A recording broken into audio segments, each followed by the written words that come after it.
그렇다면 야생조류의 충돌을 막을 수 있는 방법은 없을까요? 일부 지자체가 관련 조례를 만들어 인간과 자연의 공존을 모색 중이긴 한데 아직은 걸음마 수준에 불과합니다. 이런 가운데 환경부는 야생조류의 충돌을 낮추는 데 효과적인 점자식 스티커 부착을 권고했습니다. 계속해서 엄상현 기자입니다.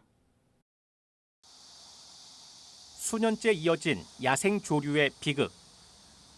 그간 수많은 조류가 영문도 모른 채 죽음을 맞았고 민원을 접수한 완주군 산단사무소는 급한 대로 임시 조치를 취했습니다. 조류들이 방음벽에 좀 많이 부딪힌다는 사례들이 있다 보니까 저희가 지금 맹금류 같은 스티커를 부착해서 임시 조치를 해놓은 상태입니다. 하지만 근본적인 해결책은 될 수 없는 상황. 더 큰 문제는 야생 조류의 충돌 예방 등 도시 생태 환경 전반을 총괄하는 부서가 완주군 내엔 없다는 겁니다. 상당수 지자체의 상황도 마찬가지로 그간 땜질식 민원 대응이 전부였습니다. 지난해 6월 야생생물법이 개정된 건 그나마 다행입니다.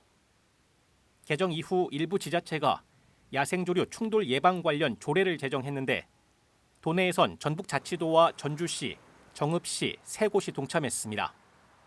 이번 취재를 통해 완주군 의회 차원에서도 재정 검토에 나서기로 약속했습니다.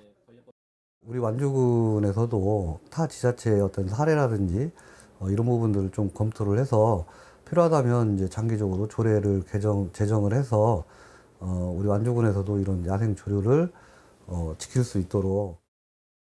이런 가운데 야생 조류의 방음벽 충돌 비극을 줄일 수 있는 새로운 스티커가 주목받고 있습니다. 전주시 팔복동에 있는 한 방음벽.